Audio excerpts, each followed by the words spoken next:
You know what really grinds our gears? The little things you miss when you blink. Welcome to WatchMojo.com, and today we're counting down our picks for the top 10 amazing small details in Family Guy.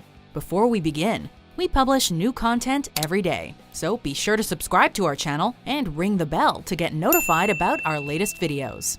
For this list, we're taking the time to admire some of the little blink and you'll miss it Easter eggs and fun trivia that's often overlooked in this long-running animated comedy.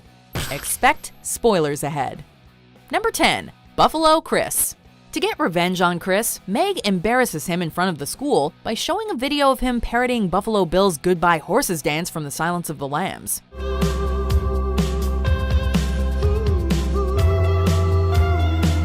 While the scene is definitely humiliating, it has a deeper connection to Chris than anyone realizes. When auditioning for Chris, his voice actor Seth Green was dared by a friend to try out his best Buffalo Bill impression for the character.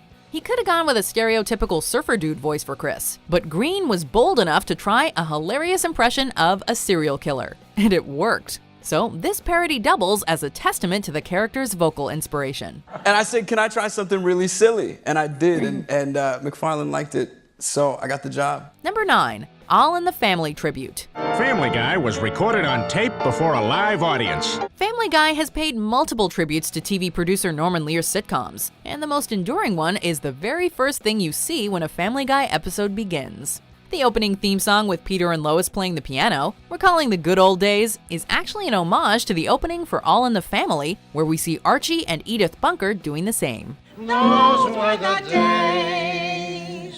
Family Guy creator Seth MacFarlane admits to being an admirer of Lear's comedies, right down to how they handle controversial topics, so it's flattering to see him pay tribute to his inspiration before almost every show. Number 8. Redrum.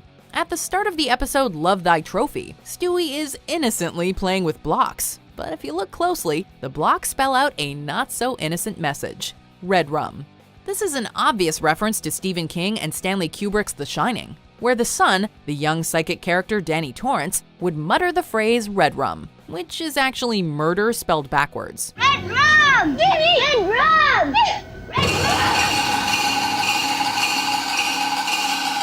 What makes this sight gag so perfect is that it's Stewie, a sociopathic conniving infant out for blood, who sets up the joke, and it is too fitting for his character.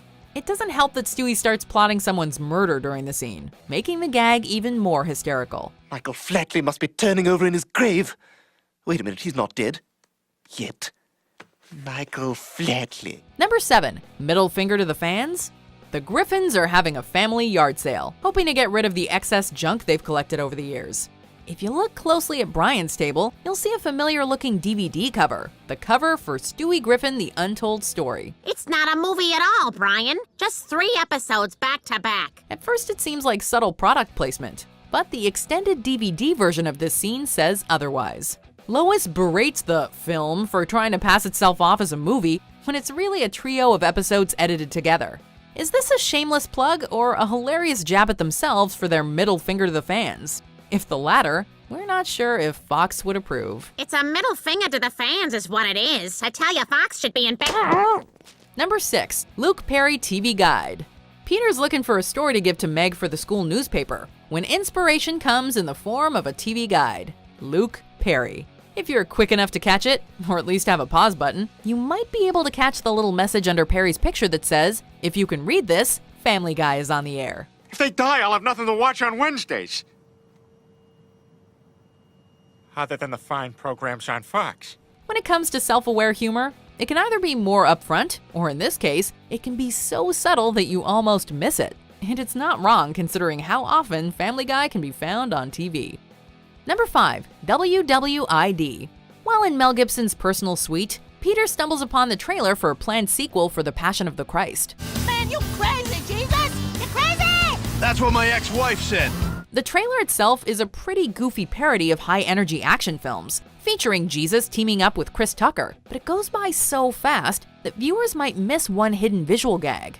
When we see Jesus driving his car, if you look closely at the license plate, it reads WWID, which translates to What Would I Do? While it's an obvious spin on the morality phrase, what would Jesus do? It's still worth a giggle considering whose car it's on, and with how immoral the whole situation is. Number 4. Funny headline or letdown? The Griffins are excited to see their picture in the newspaper, but if you don't look fast enough, you might miss the gag under the photo. Near the bottom of the page, there's a headline that reads DVDs paused for headline joke. Millions disappointed. On the one hand, it could be a cheeky jab at those who pause their DVDs to catch any blink and you'll miss it visual gags. On the other hand, it can also be a little nod to sister series American Dad, who thrived on newspaper headline jokes for the first few seasons. Either way, fans may not actually be disappointed by this clever little Easter egg. Number 3. Holden Caulfield. Peter's just goofing around, pretending to play the keyboard, when a random man berates him and pesters him for being a big fat phony throughout the rest of the episode. You're a phony! Hey, this guy's a great big phony! While the character doesn't have an official name, fans and some staff behind the show have dubbed him Holden Caulfield, named after the famous protagonist of the J.D. Salinger novel The Catcher in the Rye. A phony lives here! A big fat phony! In the book, Holden is a misguided, cynical teenager who usually called everyone he hates a phony. With how often in the show Holden keeps calling Peter out for being one, it'd be hard not to make the connection for an inside joke. Hey everybody! This guy's a great big phony! Number 2. Surprise Cantina patrons. Move along, move along. In the original Star Wars film, the Mos Eisley Cantina was a shady drinking spot for creatures of all sorts, not all of them friendly. In the Blue Harvest parody, the tavern is still packed with miscellaneous creatures, plus a few surprise customers. Among the patrons is the formerly evil monkey from Chris's Closet, Roger from American Dad, Bender from Futurama, and Coach John McGurk from Home Movies. We all know Family Guy loves to toy around with references, but what really sells these cameos is how they seem to blend in perfectly. None of them has the best reputation, and they're bizarre looking enough to call this bar a second home.